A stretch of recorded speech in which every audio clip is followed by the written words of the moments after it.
Good morning, everyone. Ayan. Ano bang oras ngayon? Kagising ko lang. 5:54. So, ayun. June 19, 5:54. So, ngayon, walang pasok si Isabela kasi may sakit siya. Actually, mali yung walang pasok. Hindi siya nakapasok kasi may sakit siya. Ang kanyang tonsillitis ay sumumpong. Kaya tayo, hindi tayo ngayon busy sa pag-asikaso ng school. Dahil nga may sakit siya. Pero kagahapon, nag-request si Isa, Mama, gusto ko ng sinigang na bangus. Kaya, ang plano ko today, after ko magkape, pupunta ako sa bayan ng May Kawayan, at ako ay bibili ng bangus. Ay, no, baboy pala, pang sigang. Naisip ko, habang nagkakape ako, kahapon meron akong mga nabasa. Pangit ba ng buhok ko, guys? Sorry, basa pa naman eh. Meron ako nabasa, sabi nila, ayaw na rin nila kay Joel Villanueva. Sabi nila, ayaw na raw nila sa GIL. Kasi daw, angat ng mata ko, may tawag dito, wait lang, ko naging tissue. May eye bags. Ayun na nga, sabi nila, ayaw na nila sa GIL. Meron ako mga nabasa na gano'n na. Aalis na kami sa GIL kasi si Joel Villanueva na yan. Lumipat na raw sa Gatchalian. Gatchalian Black. Alam nyo, eto hindi to usapin ni Joel Villanueva. Hindi rin to usapin ng GIL. Ay, ng kung sino man sa kanila. Pero naisip ko lang, kung totoong born again Christian ka, tapos apektado yung faith mo sa ginawa ni Joel Villanueva, I don't think na totoong Christian ka. Kasi bakit? Hindi naman tayo ba nagiging born again Christian? Ako born again Christian ako Pero hindi ako GIL. Pero born again Christian ako. And yung aking anak na panganay, nag-kinder yan sa GIL. Nag-aral yan. Kasi ang GIL may eskwelahan yan.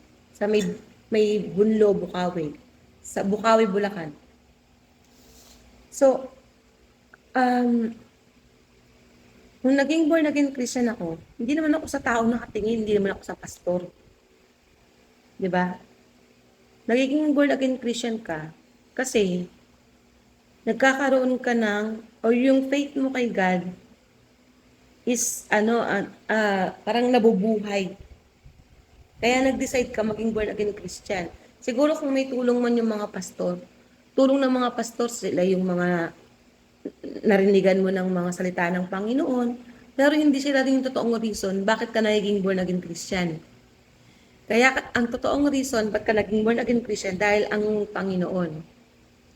So, nagkataka ako dun sa mga nagkasabi na ayaw na sa GIL dahil kay Joel. Bakit nasa GIL ba kayo dahil lang sa mga Villanueva? Dahil si Pastor, sino yung tatay ni Joel? Pastor Eddie Villanueva? Ang hirap spellingin ng mga tao. Alam niyo, nangyari din sa akin yan before At pinagsisihan ko talagang sobra. Noong 2022, nung nag-decide ang presidente, si PBBM, tatakbo bilang presidente. So, siyempre, nag-vlog tayo ng politika, di ba?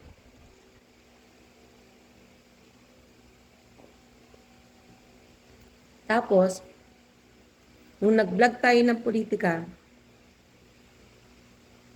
nasa church pa rin tayo noon. Pa rin ako noon, nag-active pa rin ako as church worker, ganyan. Tapos, dahil, syempre, election day, banatan, awayan, no, bangayan. So, nawalan ako ng gana doon sa mga tao na mga dilawan sa church. Nainis ako sa kanila kasi parang sabi kay PBBM na magnanakaw. So, sa madaling salita, dahil sa politika, nawala ako sa church. Yun ang nangyari. Ngayon, nawala na ako sa church, naligaw na ako. Hanggang sa nag-decide ako sa sarili ko na hindi na muna ako babalik sa church hanggat nasa politika ako. Kasi bakit? Kasi mahirap ipaglaban si PBBM. Real talk lang. Hindi mahirap ipaglaban na kasi masamang tao siya. Kasi napakabuting tao ni PBBM. Ako naniniwala ko until now, napakabuting tao ni PBBM. So mahirap siyang ipaglaban kasi lahat ng laban, ikaw yung lalaban, si PBBM hindi lalaban. Yun yung sa akin na.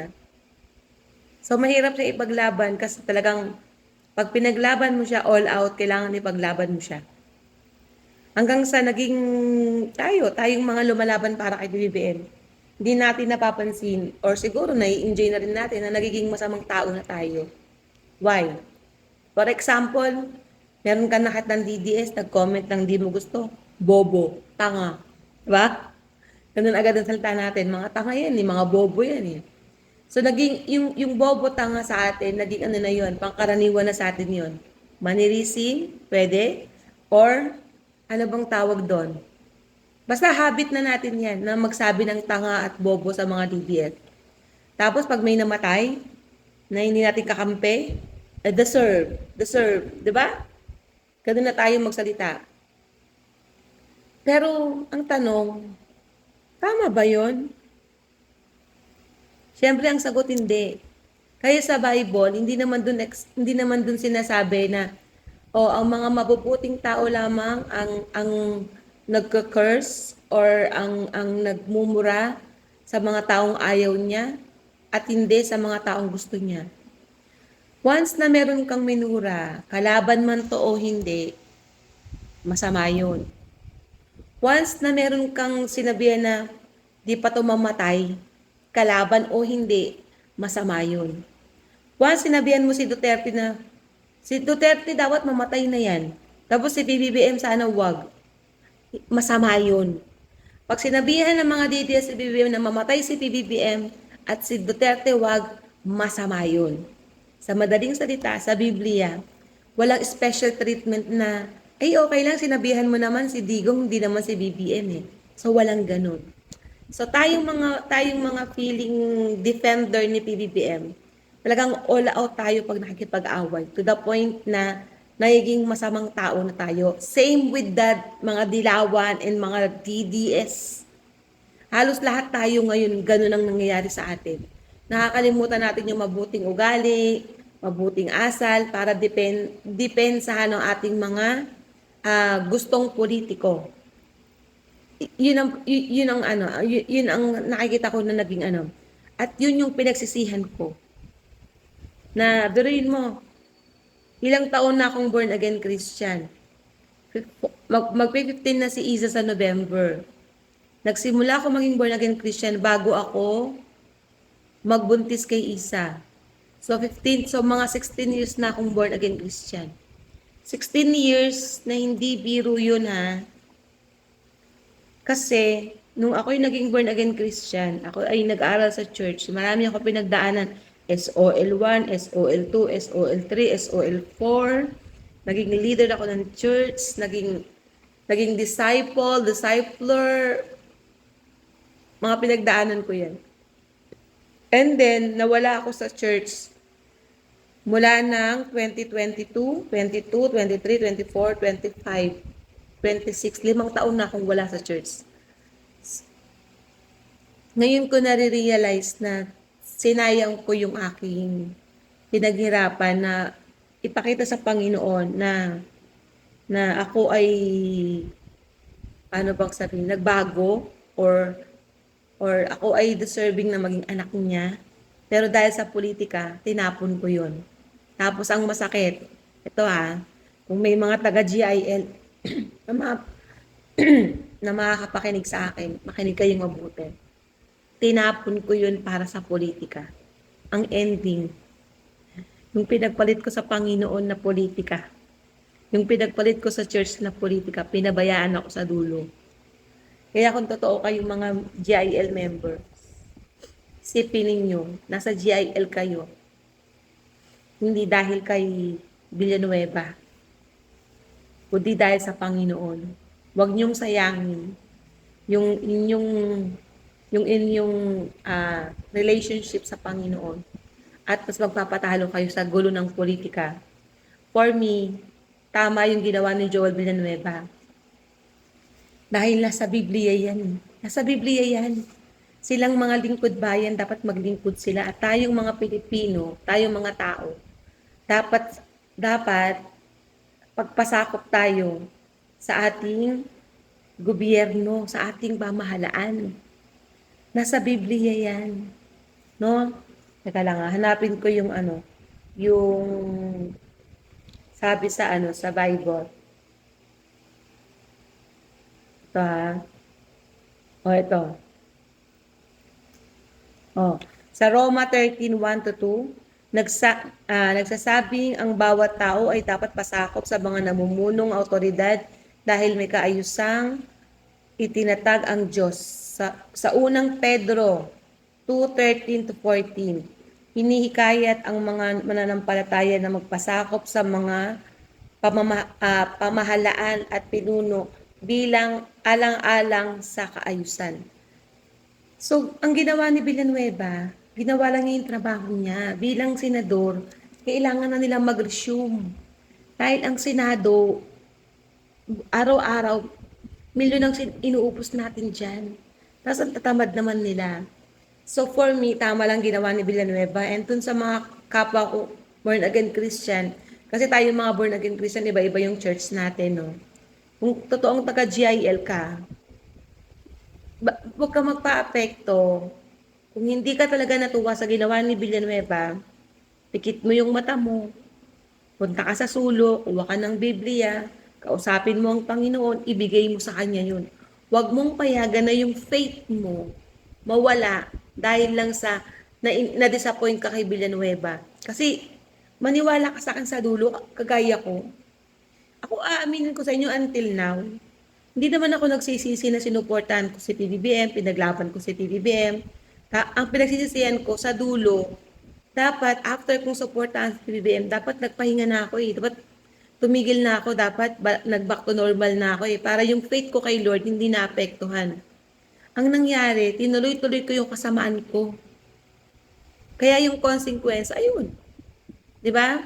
Tapos ipinakita sa akin ng Panginoon, ngayon nare-realize ko na binitawan ako, pinabayaan ako ng mga tao na dapat na tumulong sa akin.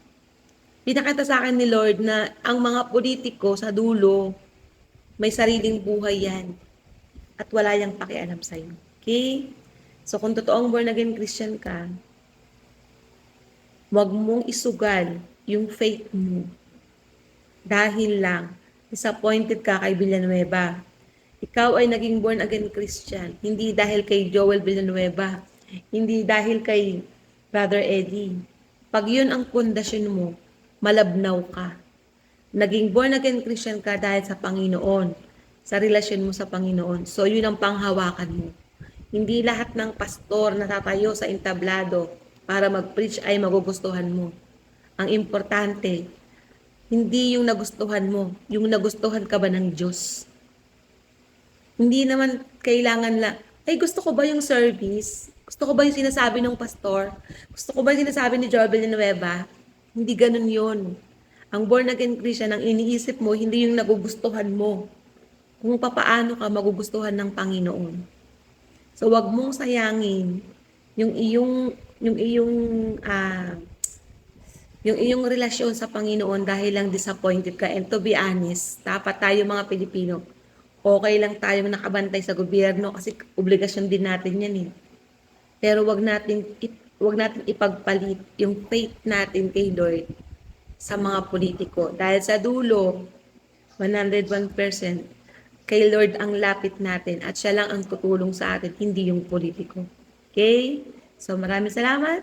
Bye muna. At kung hindi pa kayo nakapag-subscribe sa aking YouTube channel, dahil nasa adjustment period pa tayo since nagtanggal tayo ng politics, So, ayun. Like, share, subscribe, and click nyo po ang notification bell para pag ako ay mag-upload. And minsan magla-live pero kwentuhan lang. Sa ngayon kasi, hindi ako nagla-live kasi nga yung aking heart is full of sadness. At pag ako ay nagla-live, alam niyo naman, sobrang real talker ko. So ayoko na makapanakit ng ibang tao. Gusto ko na ng bagong buhay. Siguro muna, tsaka na ako magla-live kapag healed na yung aking puso. Pagka kaya ko ng kalimutan. Kasi minsan pag nagla-live ka, biglang may tanong live, nadudulas ako, di ba? So, yun na yun. So, muli, paalam muna at mamaya mag-upload tayo. Tatry kong mag-vlog kasama kayo sa bayan ng May Kaway at bibili tayo ng baboy para pang sigang kay Isabela. Okay? Bye everyone. God bless.